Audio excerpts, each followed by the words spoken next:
Climate change has been a major talking point for both of you. I wanted to bring in Sarah Belair. She's a student at the University of Michigan at Dearborn who says she's currently undecided. Ms. Belair has a question on fracking, which for viewers is a process of oil and gas drilling that's led to a significant increase in American energy production and jobs, but also raises serious environmental concerns. Sarah, your question's for Secretary Clinton, but you'll both be able to weigh in. Sarah?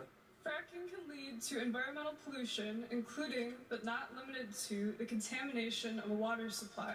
Do you support fracking? Secretary Clinton?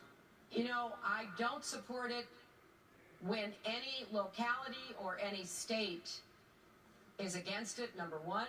I don't support it when the release of methane or contamination of water is present. I don't support it, number three, unless we can require that anybody who fracks has to tell us exactly what chemicals they are using. So by the time we get through all of my conditions, I do not think there will be many places in America where fracking will continue to take place.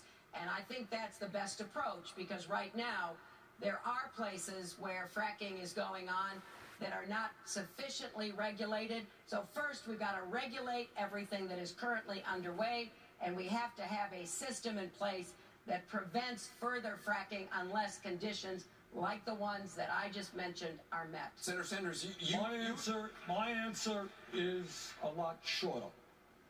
No, I do not support fracking. And by the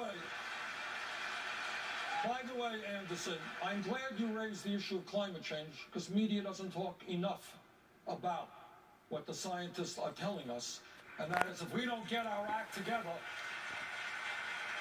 the planet that we're going to leave our children may not be healthy and habitable. I have introduced the most comprehensive climate change legislation in the history of the Senate, which, among other things, calls for a tax on carbon, massive investments in energy efficiency, wind, solar, and other sustainable energy. Senator, this is a crisis we've got to deal with now. Senator Sanders, though,